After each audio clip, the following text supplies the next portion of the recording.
Farming offered only spotty, weather-tied work, while Biltmore's build went on without pause. A steady worker might pocket $300 to $400 over a full year, just enough to scrape by. Next up from the basic crew were the experts in specific crafts. Masons, woodworkers, metalsmiths, and pipe fitters pulled in better rates, usually $2 to $3 a day. These folks had picked up their expertise via long training periods and held abilities honed over many years. A mason might place hundreds of stones in a single day, keeping edges level through seasoned instinct. A woodworker could interpret blueprints and erect load-bearing frames. These talents were useful, yet fairly common. Biltmore, however, demanded top-tier artists for intricate detailing. For those elites, Hunt and his team turned to overseas talent. Starting in 1890, stonemasons from Italy started showing up. They mostly originated from areas famous for handling marble and stone. A few had contributed to fixing up ancient churches, while others had shaped grave markers in home country graveyards. They carried gear that echoed tools from centuries past: hammers of different sizes, chisels in varied shapes, files for refining arcs. These specialists took home $3 to $5 each day. They operated in crews, frequently kin-based, passing expertise down generations. Communication gaps kept them apart from the local crew. They bunked in the on-site camp, prepared their native dishes, and held onto old ways. Through 1892 and 1893, as finishing touches inside ramped up, carvers from Germany and Austria joined in. They drew from districts where cabinetry and building sculptures reached peak finesse. The Black Forest style focused on bold, lifelike engravings in deep patterns. These pros could glance at a sketch and craft a full wood form without blueprints. They knew how timber's fibers influenced the work, spotting safe angles from risky ones. Their kits packed whole boxes. Certain top engravers made up to $6 daily, premium pay that honored their one-of-a-kind mastery. For fancy roof designs and trim details, plaster experts from France and England arrived. Plastering blended science, artistry, and building savvy in an age-old skill. The best pieces included edging strips and complex overhead ornaments. Success here meant grasping how mixtures hardened based on warmth and moisture levels. These lead plasterers drew salaries on par with the wood experts. The job site pushed limits for all involved. In peak summer, mountain highs in North Carolina hit the upper 90s. Inside the half-built shell, it got stifling as warmth ran trapped near the ceiling. Colder seasons posed other hurdles. Below freezing air stopped mortar from curing right, so crews warmed aggregates and liquid prior to blending. Rock shaping kept going all year, but fingers stiffened despite mittens. Ice turned ladders deadly. A handful of men plunged fatally in the chill when frosty boards gave way. The on-site housing gave scant relief. Dorm-like sheds had tiered beds crammed close. Fireplaces offered warmth, yet drafts snuck through everywhere. Meals in the mess area stuck to basics: loaves, legumes, tubers, meat now and then. It filled the belly without much flair. Workers frequently grumbled about the prices at the company store, which offered tobacco, clothing, and essential goods that seemed overpriced. The remoteness of the site was intense.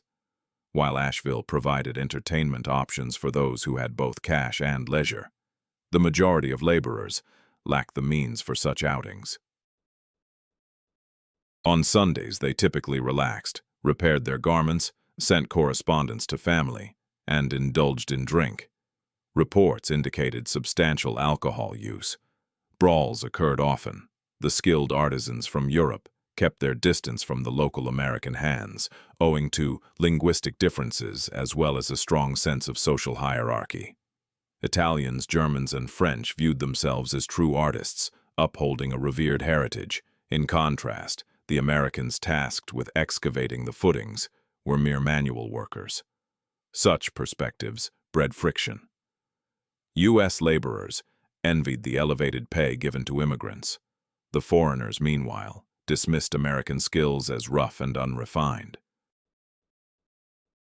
From time to time, these frictions boiled over into clashes, though the site's seclusion and strict oversight from foremen ensured that major disputes remained uncommon. Mishaps were seen as unavoidable hazards. Various accounts point to scores of fatalities among the crew over the building phase. Many perished from tumbles off the scaffolding. Constructed from timber and frequently adjusted, the platforms were prone to failure. Boards snapping beneath loads, joints giving way, or men toppling while hauling burdens. A drop from the second level might be endured, but one from the sixth story was almost always deadly. Incidents involving stone claimed lives and caused severe injuries too. Stones dislodged from cranes and smashed those underneath. Limbs got mangled in the gaps between blocks. Certain wounds mended over time, but others crippled men for life, leaving them unfit for strenuous labor and confronting an unclear path ahead. The demanding schedule showed no mercy. The architect's initial projection of 6 years fueled unrelenting urgency. By 1892, everyone recognized the schedule as overly hopeful. The immense amount of manual labor demanded far more duration than expected. Ornamental details proved more time-consuming than foreseen. Bad weather caused repeated setbacks. Illness struck the workforce. Supplies showed up delayed. Yet, George Vanderbilt insisted on finishing his residence. Supervisors urged the teams to keep up the pace. 10-hour shifts were the norm. In key periods, days extended to 12 hours. Even amid the rigors, new arrivals kept coming in search of jobs. Positions at Biltmore were tough but dependable. Amid widespread economic instability and recurring panics, consistent pay provided a measure of stability. The 1893 depression spiked joblessness nationwide. Biltmore kept on recruiting through the slump. Laborers who risked poverty in other places discovered the Vanderbilt wealth was vast enough to endure any crisis. By the start of 1893, the crew topped 1,000 strong. They teamed across the framework like troops in a besieging force. Erecting Biltmore resembled a battle, a campaign against nature, waged with basic implements and sheer manpower. The structure pushed back relentlessly, stones fractured improperly, wood bent out of shape. Dimensions turned out faulty. Gradually, though, with dogged persistence, the builders triumphed. Designs transformed into solid walls, visions solidified into tangible form. The outer framework stood almost finished. Now the true craftsmanship could take center stage. The assembled workers at Biltmore from 1889 to 1895 mirrored the diverse working class of the late 1800s. At the base were regional hires for basic tasks. They excavated bases, transported supplies, prepared cement, and lugged bricks, earning $1 to $2 daily. These rates aligned with typical pay for unskilled toil in the southern countryside. Most hailed from nearby farms, lured by reliable gigs. Farming offered only sporadic and unpredictable income. Biltmore's project ran continuously through the seasons. A steady worker might pocket $300 to $400 annually. This barely covered basics. Next up were the specialized tradespeople. Masons, woodworkers, metalsmiths, and pipe fitters drew $2 to $3 a day. These individuals had honed their expertise via years of training and held abilities that took time to master. A mason could place hundreds of bricks daily, ensuring even courses through honed instinct. A woodworker could interpret blueprints and erect support systems. Such talents were prized yet fairly common. Biltmore demanded elite artisans for intricate embellishments. For them, Hunt and his team recruited from Europe. Italian stone carvers started showing up in 1890. hailing mostly from areas famed for marble and limestone craftsmanship. Some had contributed to reviving ancient churches. Others had sculpted graveyard memorials in Italy. They arrived with implements barely altered since the Renaissance era. Their toolkit included hammers in different sizes, chisels shaped in numerous patterns, and rasps designed to refine contoured areas. These skilled laborers received pay, ranging from $3 to $5 daily. They operated in crews, frequently composed of family members, where expertise was handed down through generations. Communication challenges set them apart from the local American crew. Housed in a makeshift settlement, they shared meals of traditional Italian dishes and upheld their homeland's practices. Woodworkers from Germany and Austria started showing up in 1892 and 1893, coinciding with the start of interior detailing. Hailing from areas renowned for advanced furniture craftsmanship and structural embellishments, they followed the Black Forest style, which favored intricate, lifelike deep relief designs. These experts could take a basic sketch and craft it into a fully realized wooden form without needing precise blueprints. They knew precisely how the wood's texture influenced the process, determining secure cuts from those prone to cracking. Their equipment packed full trunks. Certain top-tier woodworkers commanded up to $6 a day, outstanding compensation that reflected their invaluable skills. Plaster specialists from France and England handled the elaborate ceiling decorations and ornate trim. This time-honored trade blended elements of science, artistry, and building principles. The most impressive pieces featured molded cornices and complex overhead ornaments. Success demanded mastery over how plaster hardened, varying by environmental heat and moisture. Leading plasterers drew salaries on par with those of the wood experts. The job site pushed every participant to their limits. In the warmer seasons, mountain air in North Carolina hit the 90s, but inside the half-finished building, trapped warmth under the roof made it unbearable. Colder periods posed other obstacles. Freezing weather prevented mortar from curing correctly, requiring crews to warm sand and liquid prior to blending. Stone shaping continued regardless of the season, yet workers' fingers stiffened despite protective gear. Icy surfaces turned elevated walkways hazardous. A number of fatalities occurred in winter from slips on frosted timber. The on-site housing provided scant relief. Basic wooden dormitories held overcrowded sleeping tiers. Wood-burning heaters offered some warmth, though drafts chilled the spaces.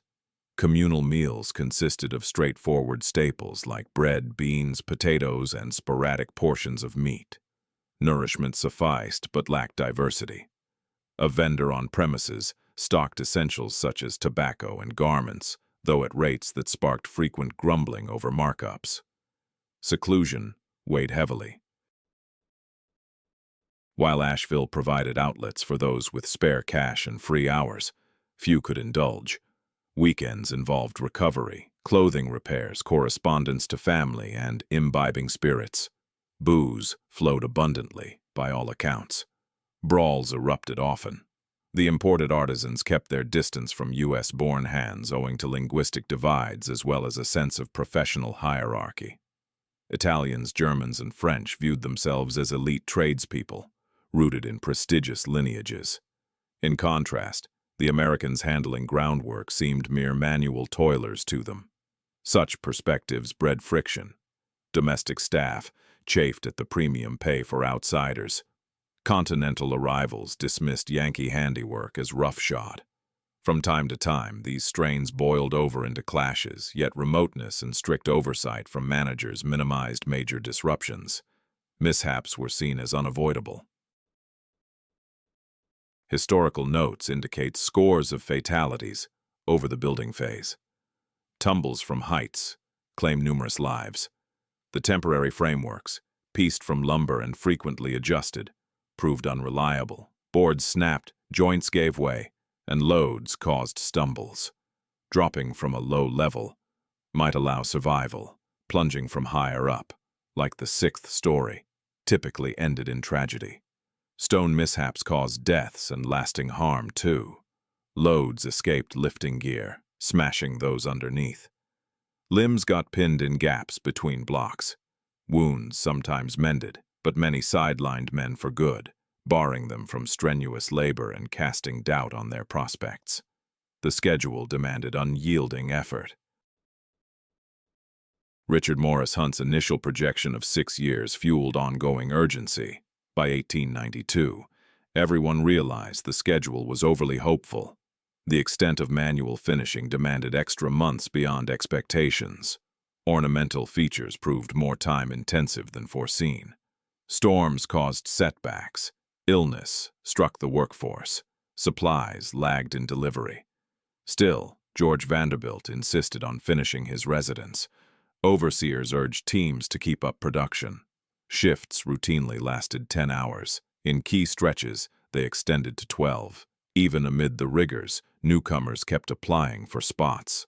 Positions at Biltmore, though demanding, promised steady pay. During times of economic instability and recurring monetary crises, dependable paychecks offered a sense of stability. The 1893 Depression caused joblessness to skyrocket throughout the country. Yet Biltmore kept on recruiting staff even amid the economic slump. Laborers who could have slipped into poverty in other places discovered that the Vanderbilt wealth was vast enough to endure any monetary turmoil. By the start of 1893, the crew had grown beyond 1,000 individuals. They teamed across the edifice like troops besieging a fortress.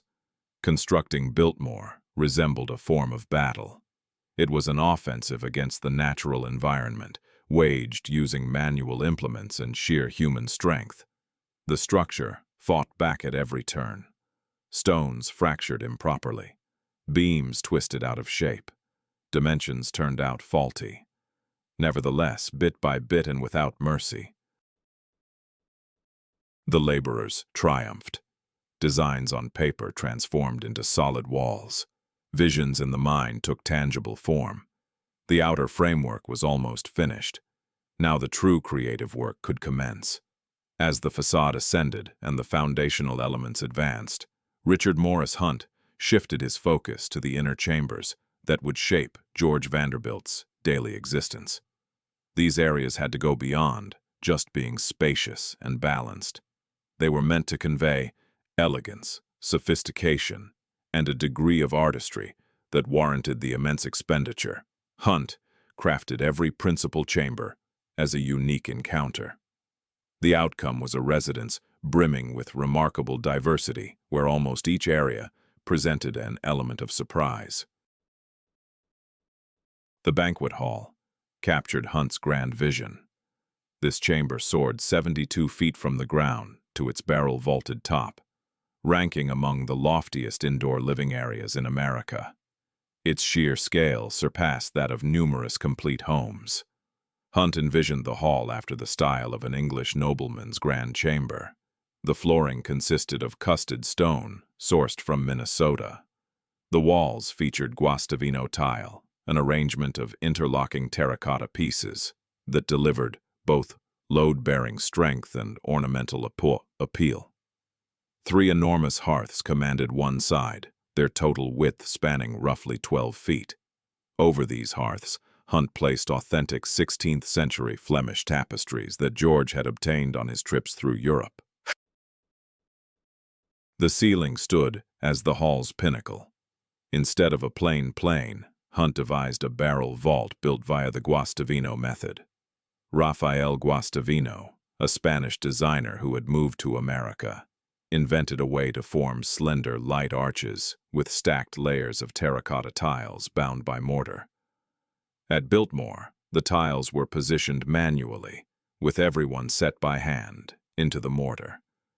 The arched form required builders to toil from platforms, stretching upward to fix tiles onto a provisional wooden mold. Once the mortar hardened, the tiles held themselves in place. The process demanded many weeks. yet it yielded a ceiling that seemed to hover gracefully over the expansive space. The library claimed a spot on the primary level, spanning about 50 feet by 70 feet. Hunt covered the walls completely in black walnut, etched in bold relief with motifs drawn from the Renaissance. The overhead was segmented into sections, each holding an original oil painting from the workshop of Pellegrino Tibaldi. These artworks had been extracted from the roof of a Venetian residence and meticulously shipped to North Carolina. The library was built to accommodate George's assembly of more than 10,000 books. Hunt devised a shelving arrangement with an elevated walkway, accessible via a twisting stair, that allowed reach to the topmost racks. The wooden elements in the library showcased some of the most exquisite manual sculpting throughout the estate. German artisans devoted more than 2 years to crafting the panels, trims, and structural accents. The aesthetic involved profound incisions that cast striking shadows, with motifs of oak foliage, nuts, legendary beings, and abstract designs spanning vast portions of the walls. Every section was hewn from whole walnut blocks, avoiding any surface laminates. In certain spots, the relief depth surpassed 2 inches. One panel, standing 6 feet tall and 3 feet broad, could demand a skilled engraver's full 2 weeks of effort. The library called for scores of these intricate pieces. Its hearth was sculpted from one enormous slab of French limestone. The pattern included traditional pillars, upholding an entablature adorned with etched garlands and floral emblems. The mantelpiece above held a section engraved with the Vanderbilt coat of arms. The hearthway extended around 8 feet in width and 5 feet in height. The full structure towered close to 12 feet and tipped the scales at multiple tons. Positioning it involved a crew employing pulley and rope setups. The winter garden filled the home's core under a transparent covering. Hunt fashioned this area as an enclosed greenhouse for exhibiting exotic flora throughout the seasons. The Italian imported tiles formed intricate geometric designs across the floor. At its heart stood a fountain with a marble basin. Ornamental ironwork and glass adorned the walls. Building the glass roof proved especially intricate. Workers crafted the framework from wrought iron, with each component hand-forged and precisely joined. They installed the glass panes one by one, securing them with putty. This whole assembly needed to bear its own load, withstand strong winds, and channel away rainwater reliably. Upstairs bedrooms received unique decorations based on choices by Hunt and George. In the oak drawing room, panels of American oak lined the walls. The Louis XV living room boasted French walnut paneling in the Rococo style. The Sheraton room showcased furnishings and accents from the English neoclassical era. Together, these spaces turned the residence into a showcase of varied historical decorative traditions. Bathroom plumbing marked cutting-edge innovation for the time. Biltmore featured 43 bathrooms, a remarkable count for any 1890s private home. Most affluent households managed with just 2 or 3. Here, almost every bedroom suite came equipped with its own bath, complete with running water, flushing toilets, and tubs. England supplied the toilets. The bathtubs, made of cast iron coated in porcelain enamel, included some that stretched 6 feet. A basement boiler fed hot water via an extensive array of copper pipes. Planners and installers approached the plumbing with meticulous care.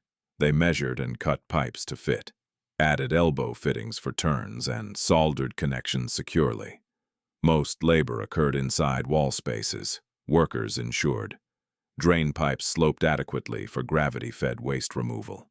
They installed shut-off valves in key spots. Accurate calculations prevented pressure losses. Success demanded both engineering knowledge and hands-on expertise. Errors often surfaced only under full pressure. The heating setup matched this level of sophistication. Hunt planned a basement steam plant to create vapor, which traveled via iron pipes to cast iron radiators, room by room. The boiler maintained steady steam pressure. Vapor ascended the pipe system to upper-level radiators. As a closed-loop design, it delivered consistent warmth across the vast building efficiently, though it involved threading countless feet of iron piping through walls and across levels. Teams cut, threaded, joined, and sealed every pipe segment. Radiators required precise placement, linked to both inflow and outflow lines. Electricity made Biltmore a pioneer among local private homes, offering full illumination. A basement generator powered by steam-driven dynamo supplied direct current power. Buried cables delivered it to the primary building, feeding into a central panel that routed electricity to various circuits. Fuses safeguarded each circuit, which powered several fixtures. Conduits housed the wiring. Fixture installation meant attaching boxes to ceilings and walls, threading wires through conduits to those points, and wiring per emerging standards. Electricians checked every circuit during setup. The lights themselves displayed fine artistry. Multi-bulb chandeliers, ornate metal wall sconces, table lamps with artistic glass shades. Numerous pieces were bespoke for particular areas. Come fall, 1895, the interiors neared full completion. Items George had chosen on his European trips continued to arrive and get arranged under Hunt's direction. Artwork found its walls, books filled the library cases, rugs blanketed the floors. What began as a building now felt truly lived in. George had overseen the project for almost 6 years as it took shape. Expenses had soared well beyond initial projections, totaling close to $6 million. Adjusted for modern values, that equates to about $180 million. Every cent went toward top-tier materials and craftsmanship. No shortcuts, no concessions. The custom-built mansion awaited its master. Though the house demanded most efforts and funds, George Vanderbilt engaged yet another expert for the grounds. In 1895, Frederick Law Olmsted, at age 73, was approaching retirement after a lifetime redefining urban parks and green spaces in America. Decades earlier, in the 1850s, he had co-created New York City's Central Park alongside Calvert Vaux. Olmsted had also laid out Prospect Park in Brooklyn, the landscapes around the U.S. Capitol, and numerous other landmark sites. In 1888, George reached out to him with a bold request to craft something entirely novel. Rather than just a garden, Olmsted would shape a vast, controlled environment spanning thousands of acres. When he surveyed the property in 1889, he was struck by its poor state at first. Years of harsh farming had stripped away the fertile topsoil. Loggers had stripped the woods bare, hauling off prime timber and abandoning debris and roots behind. Steep hillsides bore deep ravines gouged by rushing water over bare ground. Yet Olmsted spotted potential amid the damage. Through careful oversight, the terrain could rebound. Even better, it might serve as a showcase for advanced techniques in woodland management and farming. His blueprint segmented the property into varied sections. Close to the mansion lay elegant gardens and neatly trimmed lawns. Further out stretched a recreational area with meandering paths and panoramic views. The fringes focused on timber production. Farmlands were grouped into exemplary operations. Altogether, the domain operated as a cohesive whole, blending aesthetics with economic viability. The entrance drive captured Olmsted's guiding principles perfectly. Instead of a direct path from the gate to the residence, he devised a curving trail about 3 miles in length that unveiled the scenery bit by bit. It started across the more exposed lowland, wove through recovering woods, spanned creeks via strategically placed spans, and culminated by approaching the house from a vantage that highlighted its grandeur most strikingly. Constructing this route demanded shifting massive amounts of dirt. Laborers, using teams of horses, wagons, and basic implements, sculpted it into slopes, raised depressions with imported soil, and set up effective runoff systems. The slope had to be exacting, overly sharp, and vehicles would falter. Too gentle, and puddles would form.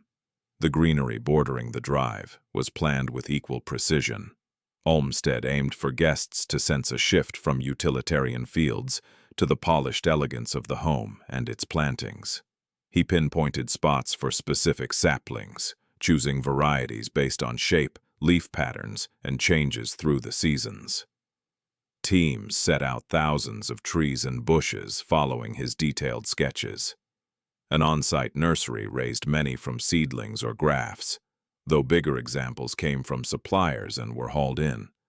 Relocating a sizable tree involved excavating a large root mass, encasing it in cloth, securing it on a cart, and settling it into a dug pit. Every specimen demanded extensive effort. The structured gardens adjacent to the house encompassed multiple specialized zones. The Italian one boasted balanced layouts with neatly sheared borders, stone walks, and antique sculptures. The shrubbery area showcased diverse decorative flora. Enclosing roughly 4 acres, the enclosed garden held flower beds for cuttings, crop patches, and vast conservatories. These spaces demanded ongoing care. Borders required repeated pruning throughout the growing period.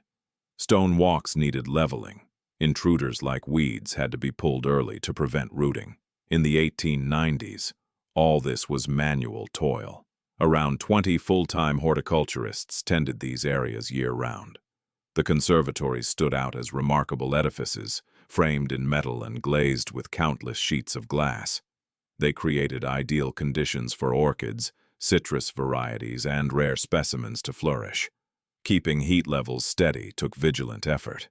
Fueled by coal stoves, the warming systems needed constant tending, stoking the flames, tweaking vents, and balancing steam flow.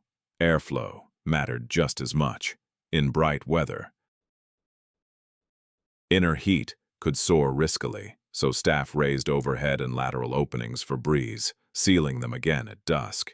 Thriving vegetation hinged on grasping each type's unique demands, wisdom built up by chief horticulturists across years. Olmsted's woodland initiative tackled the ravaged timberlands dominating the grounds. He brought on Gifford Pinchot, an emerging expert in forestry educated abroad, to apply rigorous stewardship methods. Pinchot showed up in 1892, assessed the woods methodically, and outlined strategies for revival and long-term yield without depletion. Efforts kicked off by removing the wreckage from old cuts. Teams traversed the logged zones, stacking limbs and scrap timber into heaps, then igniting them. Such tasks carried real hazards, as blazes could quickly spread beyond bounds. Employees kept a close eye on the controlled burns, using fire breaks to keep them in check. Over time, the nursery setup on the property expanded to about 5 acres and generated millions of young plants. Staff gathered seeds from robust trees of preferred varieties. These were sown in prepared nursery plots where they got regular watering, weed control, and safeguards against wildlife. In roughly 2 to 3 years, the young trees were uprooted from these beds and moved to designated planting areas. Teams of planters moved methodically over the terrain, placing the saplings at intervals dictated by Pinchot's guidelines. For every sapling, they dug a hole manually, arranged the roots correctly, and packed the surrounding earth tightly to avoid any gaps of air. On the steeper inclines, the labor was especially grueling. A single crew could set in hundreds of saplings daily. Yet the vastness of the property ensured that this effort stretched across multiple years. Olmsted crafted a comprehensive network of paths and walkways spanning the entire grounds. Far from simple access ways, these were thoughtfully designed to enhance the visitor's experience. Certain routes ascended to scenic vantage points with sweeping vistas of the surrounding valley. Others wound down into wooded gullies where flowing creeks fostered refreshing shaded environments. Building these paths demanded a solid grasp of the land's contours and water flow. A trail in the wrong spot would wear away quickly from erosion. Olmsted's team chose alignments that kept slopes manageable and forded waterways at secure crossings. Builders removed undergrowth, shaped the path foundation, and installed features to handle runoff. Though the process relied on hand tools and proceeded gradually, it yielded durable routes that stood the test of time. The property also featured operational farms woven into Olmsted's broader plan. Showcased innovative farming methods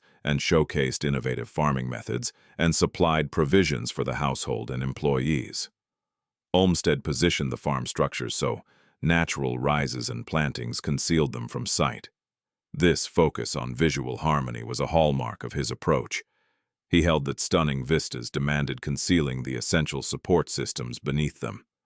Access paths for service were directed through forested sections. Practical outbuildings nestled in hollows. Come December 1895, Olmsted's landscaping efforts were still a work in progress. Saplings from 1890 remained modest in size. Numerous sections were only beginning their transformation, though the core framework was now in place.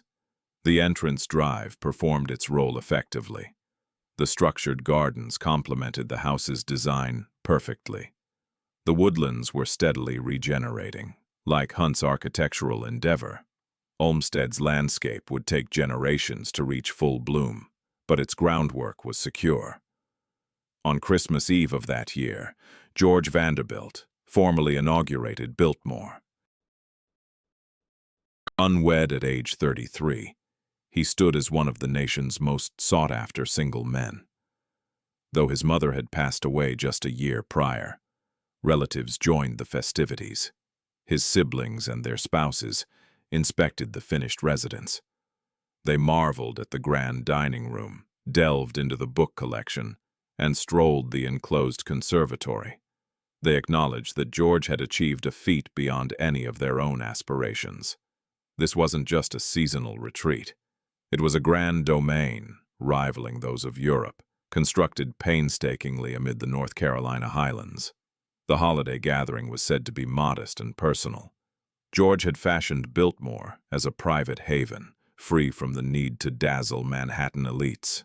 He planned to reside there indefinitely, overseeing his timberlands, expanding his scholarly pursuits, and embracing the refined existence he favored over business dealings. In 1898, he wed Edith Stuyvesant Dresser. Their child, Cornelia, arrived at Biltmore in 1900. For a short while, it seemed George had forged precisely the enduring legacy he envisioned, one grounded in property, heritage, and mindful oversight. Yet, he would not witness its complete fulfillment.